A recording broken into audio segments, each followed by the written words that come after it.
Before we start today, I gotta let you in on the upcoming Stablecoins Unblocked. It's the premier stablecoin event in the UK and it's happening in London July 1st. BlockTalks listeners get a cool discount by signing up with the link on the show notes. See you there!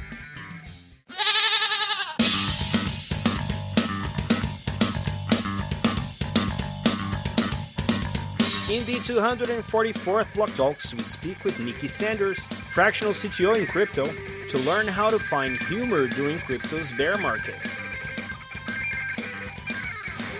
I'm your host, Mauricio Magaldi, and this is Block Drops, your weekly digest on blockchain for business.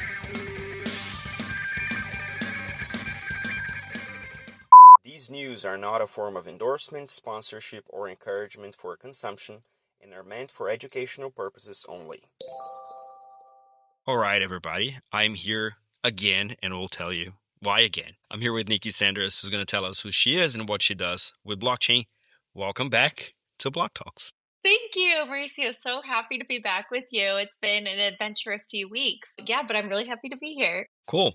So, just for the people that are not aware, we tried to record a couple times. Technology is supposed to make our lives easier, but at times we kind of get trapped. But I'm glad we managed to be back and record. So let's start from the beginning. First, I met you on LinkedIn. Yes. And one of the things that attracted me to your posts on LinkedIn is how well spoken and well written they are, but also how funny they are. And you spare no punches in criticizing the industry as you do that. So we're going to get to how you landed on that flavor. But you have a long story in technology. You were one of the few women in my network that have a very strong technical background. So tell us a little bit more about how, female on STEM is a topic, and you're one of them. So love to hear about that. Yeah, I mean, we can kind of get into how this happened. And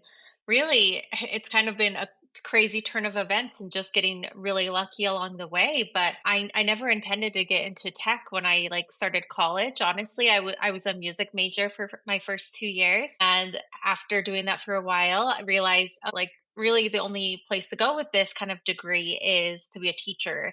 And the idea of just being in a room full of teenagers all day sounded like my personal hell. I was like, okay, that's not it. That's not it for me. And through high school, I was always in all the advanced classes and did the state math contests and all the crazy AP math classes. And so my dad, I think he died inside a little bit when I told him I was going to be a music education major in college, because he comes from a technical world and he was a software developer my whole life. And I think that's where he was always hoping I would go. And so after I decided I needed to find something else to do, he begged me to take a computer science class. And I think I think there was some bribery involved for sure, knowing our relationship. I think he paid for my housing or something for the semester. And I was like, okay, I'll do it. And I walked in that first day and the TA came up to me and thought I was lost and was asking what class I was looking for. And I took personal offense to that. I was like, no, I'm in the right class. What are you talking about? And then I took it and out of spite, mostly did pretty well in it. But also I just found I really enjoyed it. I didn't realize kind of what it would be and what it would mean. And I was like, it's solving problems and it's doing puzzles to solve problems. It was so fun. It ended up being really, really interesting to me. And so I kept with it, partially out of spite, but also fell in love with it along the way. And so I graduated with my computer science degree from the University of Utah. I think I was one of 3 women in my graduating class with that degree out of a few hundred people in 2011, and jumped right in as a software developer. Did that for a few years, and I was working at a defense contracting company. Super great, stable job, but honestly really boring on the tech side. Any new technology you use when you're doing something like government related, has to go through years of red tape and validation, verification to make sure it's safe to use. So, like the version of Java we were using, for example, was like 7 years old. So, I would talk to my friends I graduated with, and they're like, "Oh, are you using this? Are you using this? Like, this is coming out, like all these new technologies." I was like, "No, I'm stuck in the past." And I'm the youngest person like on my team by like, I think the average age was like 50 when I was in my early to mid 20s. So there was just like a huge age gap. I was like, okay, this is where developers go to retire. I don't know how to grow my career in this. One of my buddies had just started working at this company doing blockchain and Bitcoin things. And he was like, well, we're hiring. Do you want to come work for me? And it worked out. And I started a few weeks later, and that was in the summer of 2015. So it'll be 11 years here soon. And that's kind of how I got into the crypto side of the tech world. I love that. I love that it starts with you doing things in spite, and then it becomes your whole thing. In that moment when you went from like 7-year-old Java to the edge of financial technology, of actual fintech, if you will, and which is also very different because it's not only the tech that's different, but also it's a different paradigm, like politically and the decentralization aspect of it. How was that kind of landing for you coming from such a like a traditional tech environment? It was definitely a bit of culture shock at first, and especially it was such a small company. The company I was working for before has like 70,000 employees. Like it's gigantic across the country.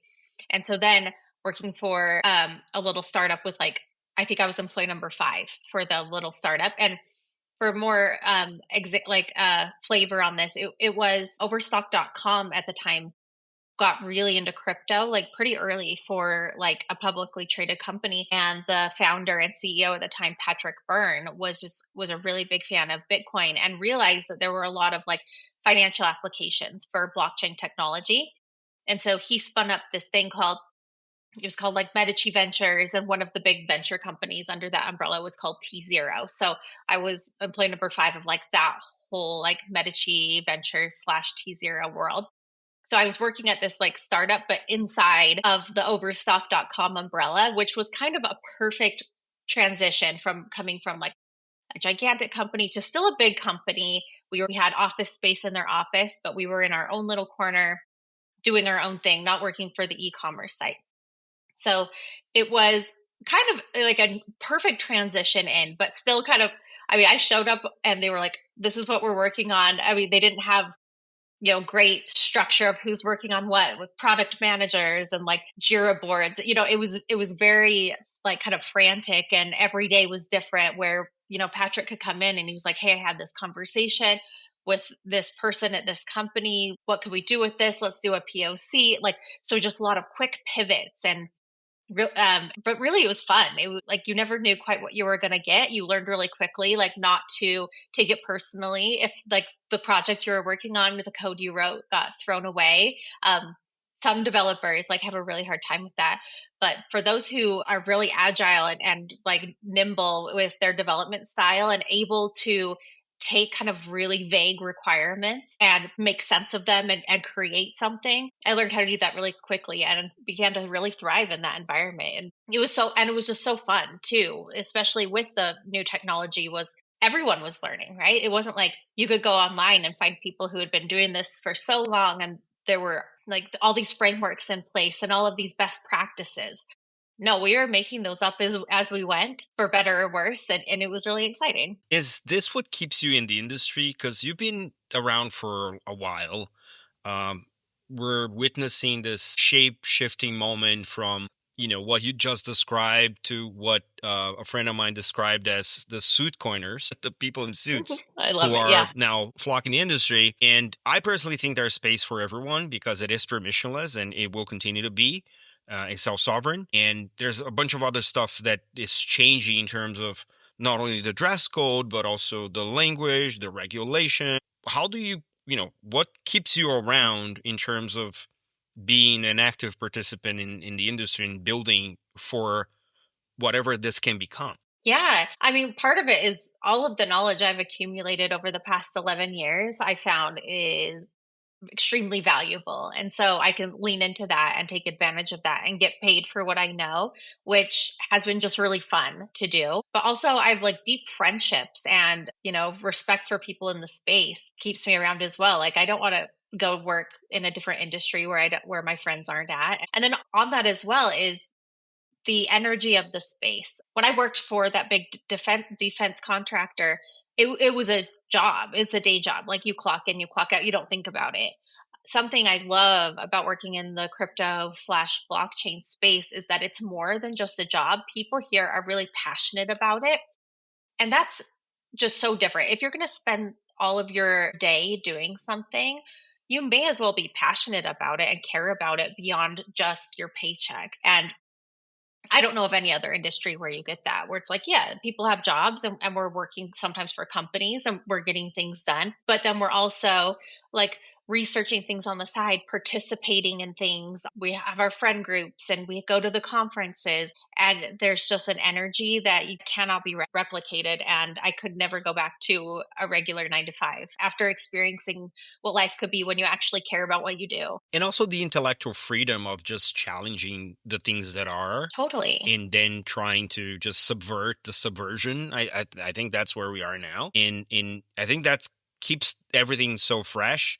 But you mentioned something that to me is also very dear, which is the people. I think crypto has attracted brilliant minds, people who could be doing anything, and they chose to just transform how centralized the world is and turn it into something that's more self-sovereign, which is a lot of merit for people who could be doing anything else, which I love. Exactly. But this is the good stuff, right? Crypto has also, because it is permissionless, it attracts the good and the bad in Yeah, humans. exactly. So, in your experience, in all over a decade, what have you seen like the worst you've seen in the industry? Like, pick like one or two examples of like the most egregious, shadiest, poor experience you've had dealing with crypto or the people in crypto, or what are some of the counter examples that when you saw them, you're like, yeah, maybe this is not for me.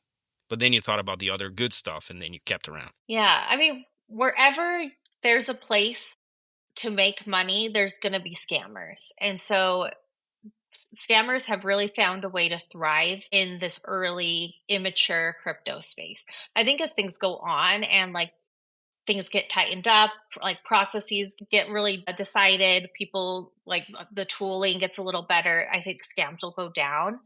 We're still a young industry and there's value to be extracted. So those people are going to be here, unfortunately. I saw even today, or was it yesterday? I saw just the most egregious thing. Probably was a friend of mine got a message. I don't know where he got a message, but asking, like, it was pretty much a job offer. But then when he asked like more questions, they came out and said, okay, we have this virus software that goes in and like steals people's private keys, and you get a cut of it if you can get people to download it onto their computers, and that we're able to extract their crypto. Like you get a percentage. Like there's companies like very straightforwardly saying this to people and sending these messages. And so everyone needs to be just constantly vigilant, and like you cannot trust anyone, even if it's a friend. Like their account can get hacked, you could get sent a message. People who are not always on guard are at risk. Like that's really what it comes down to, is just you have to be just constantly paranoid, which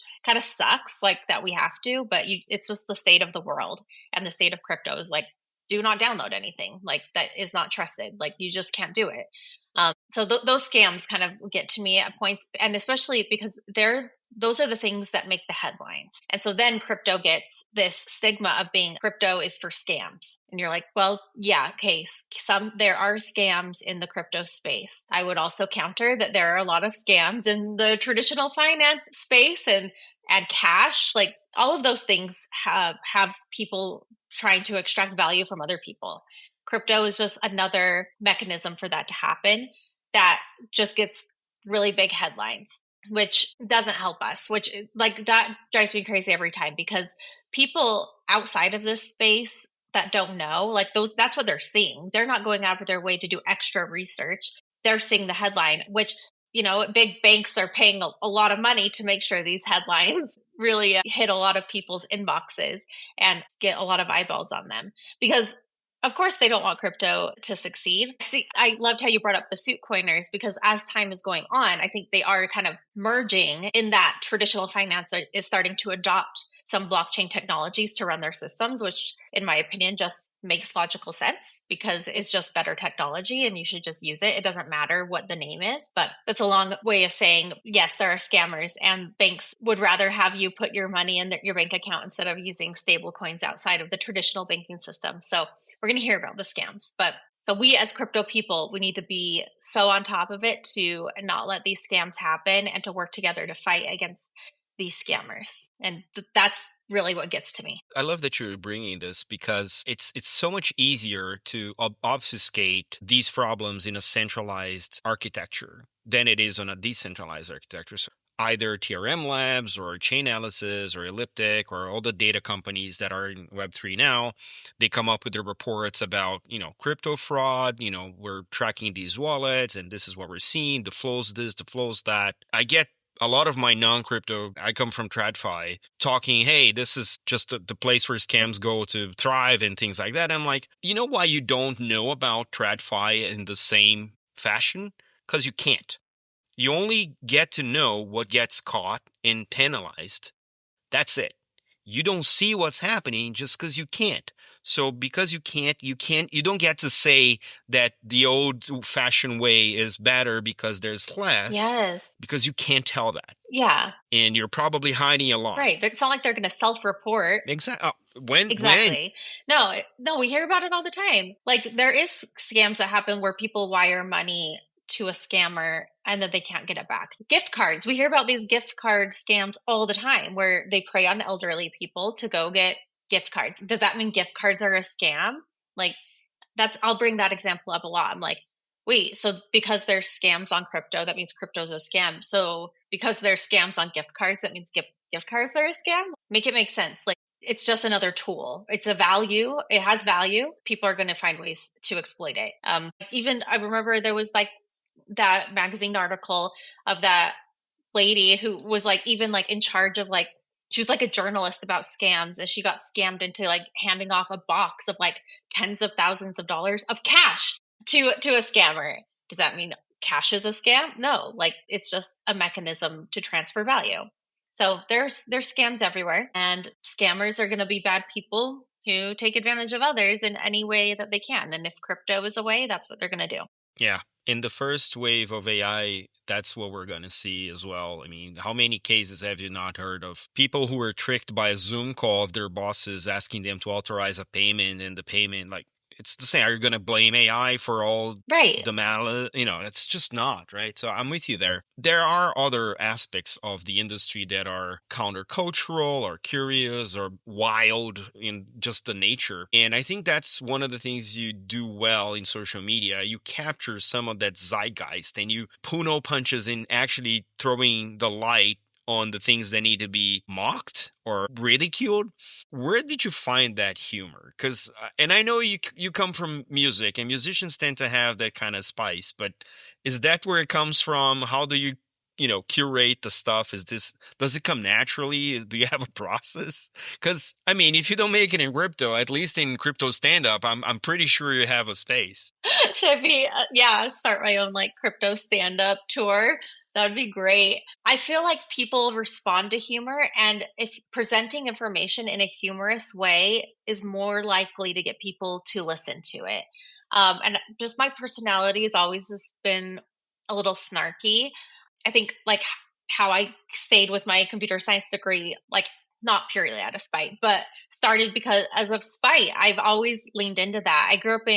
I'm in Utah, and I grew up here, and it's a very like patriarchal society here, and kind of was raised in this environment being told that all I was going to do with my life was to get married and be a wife and a mother. And as a teenager, I started really rebelling against that because it just didn't feel right to me. And luckily, I had extremely supportive parents, even in this like kind of stifling Mormon culture. Even like I'm so lucky, but like they were supportive of me of whatever I wanted to do. And so it was kind of, again, almost out of spite. I was like, no, I'm going to college to get a real degree because I'm not going to do what I was told. And that doesn't work for me. And I still got married twice and had two kids. And you know what I mean? I still did all of that, but always, but got my, degree and have been like working full time.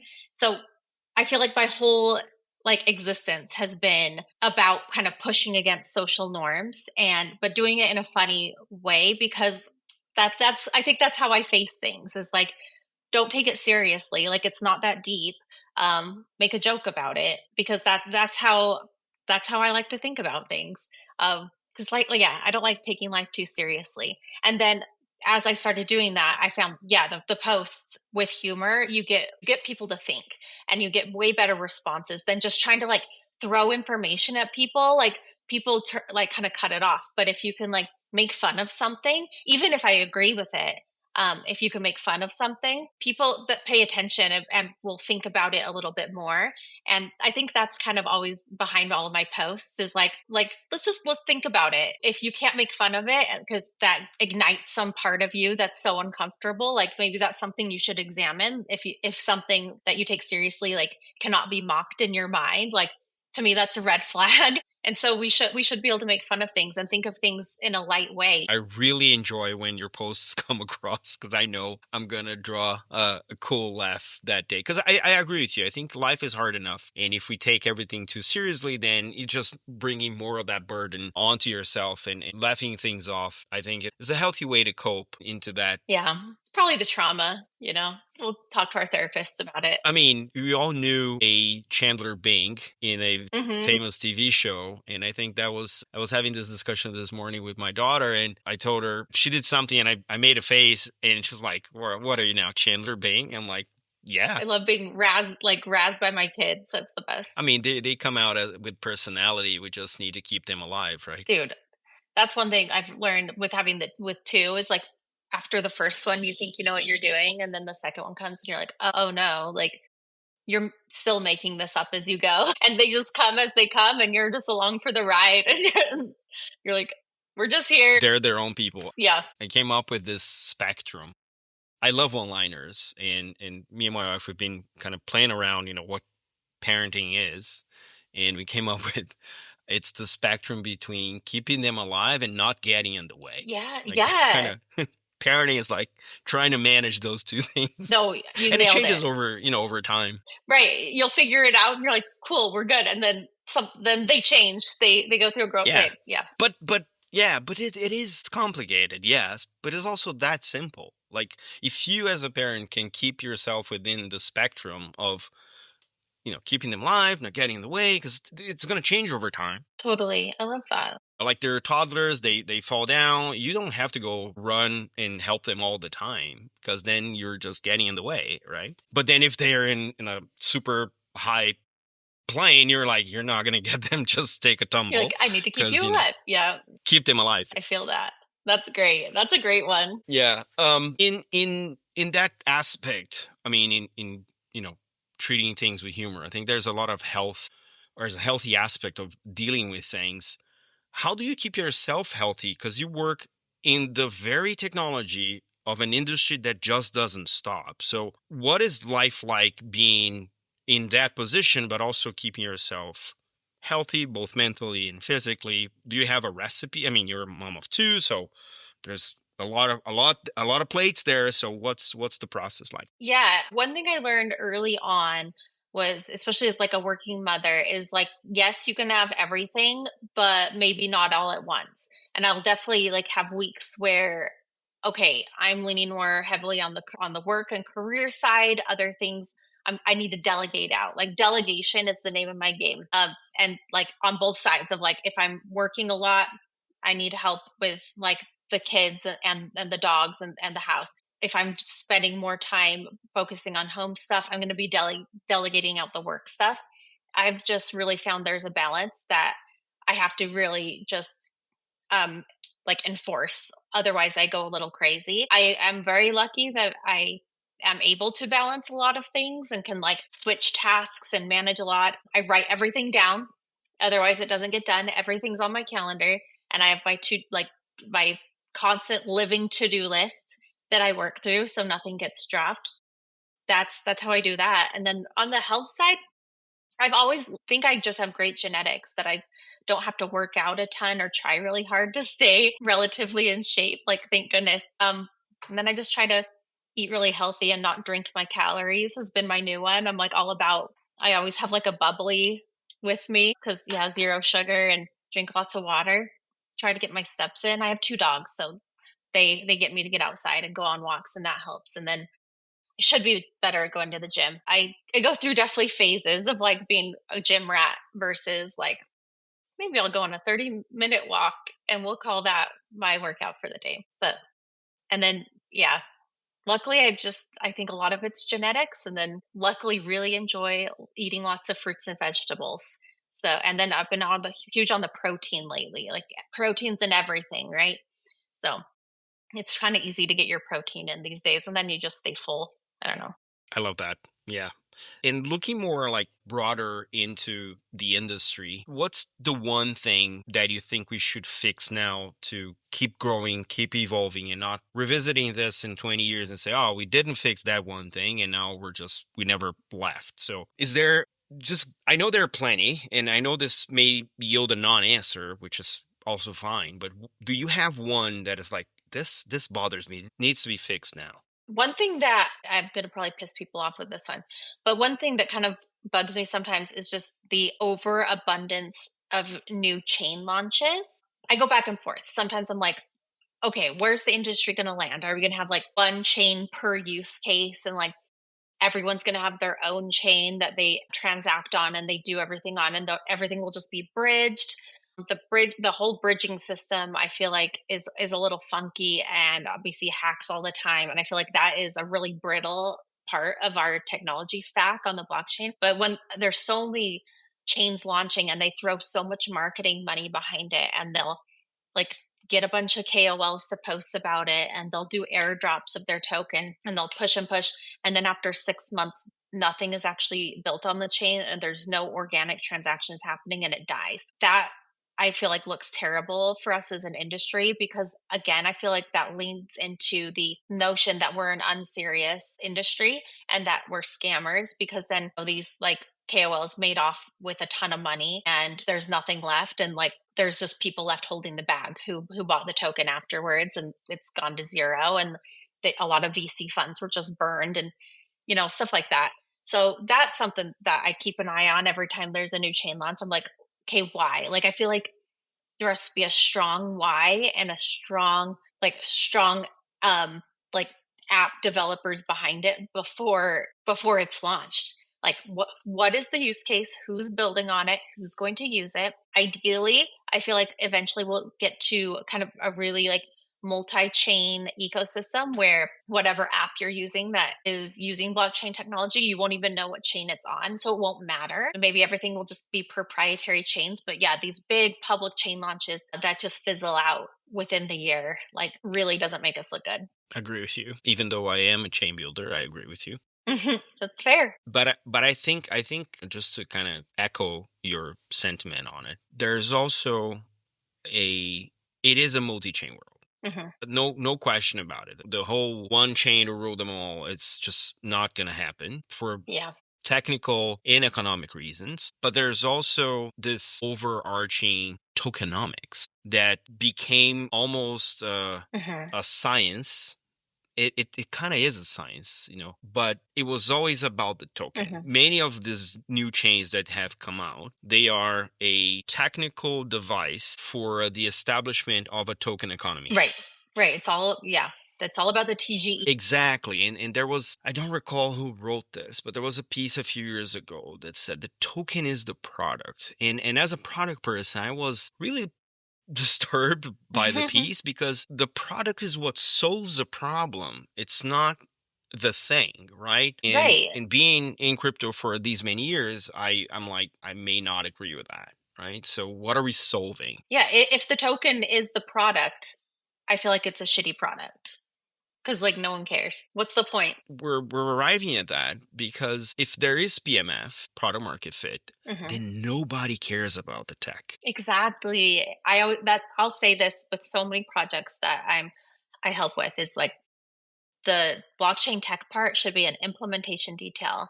It's not a product detail. It's not a marketing detail. Like maybe here and there, sprinkle it in for people who care, but most people do not care. Like, do I care when I'm using a software product what database it uses? I don't know, and I do not care. So that's I feel like has to be the same with blockchain. You can't lead with blockchain. You have to lead with a usable product. Agreed. And yeah, I'm with you there. And maybe the reason to launch new chains might be new tech that solves new problems, not a new token that I'm trying to sell, right? Sure. I love that. Yeah, as long as there's a use case and there's going to be transactions and there's going to be volume to maintain it and it like then it's fine. I just get a little driven I get driven crazy by these VC backed chains that just don't go anywhere because they never get like community support. They never work and they never get products launched on it. Yeah. To me, I'm like, I'd rather have a grassroots chain that's built like community built and then community supported and people launch on it and it just grows. Those seem to last longer. Yeah, but with the sweet corners coming about, that is probably, I mean, I can't envision a community of sweet corners, to be frank. But this is my prejudice. I was a No, suitware that's true. human That's in the true. past. So there we go. So But even then, the suits want like that's a community on their own though. If the banks are like, "Oh yeah, let's build a chain or let's use this chain." they've That's a done use it. case. They've, Which they of yeah, course they've they done like it. Yeah. Hyperledger and like Yeah. but if they're going to use it, then it's valuable. But But are they? another meme coin chain is not valuable. No, please. Yes, no. We have one, the OG, the Doge, and that's it. That's it. Everything else is a copy. Yeah. That's so good. Listen, we're about time here. I don't want to continue to explore your sense of humor, even though I could. Um, looking more into um, the audience that's been with us until now. So what would you hope they would take away from our conversation other than to follow you and, laugh at the expense of crypto? Yeah, of course. Like always give me a follow and I love to see what people respond to versus what they don't. Every post is a test. It's like, all right, I wonder if people like this and like helps you refine your process. But also like I run my own consulting company right now where I'm doing fractional CTO work as well as like social media stuff for some different companies. That's been really fun. So if anyone ever needs like blockchain tech help, back end, front end, full stack, on chain stuff. That's so fun for me, especially I've gotten really deep into like AI coding, like AI agents helping me with all of my coding projects. So fun, game changer, unbelievable. That that's fun. So that's where I've been spending most of my time and having a great time doing it.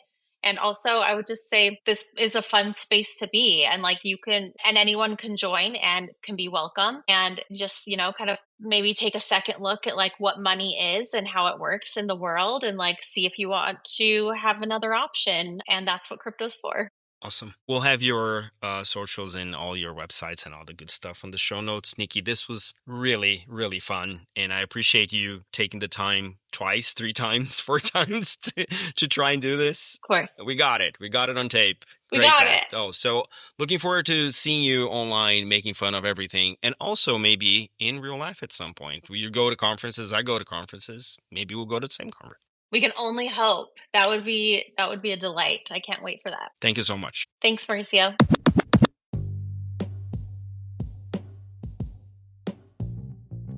Catch us online. We're on Instagram at BlockDrops Podcast, on Twitter at BlockDropsPod or 0x Mauricio. We're on Lens at blockdrops.lens. We have a newsletter on LinkedIn. Write to us at blockdropspodcast@gmail.com. And you can listen to the BlockDrops podcast at Spotify, iColab, Faberboom Tech, and all of the other major streaming platforms. Yay! Shout out to Nicki for sharing her story with us in such a fun way. Don't forget to leave the ratings on your favorite player and check out the merch store at blockdropspodcast.xyz. This is all for today. Stay rare, stay weird, LFG.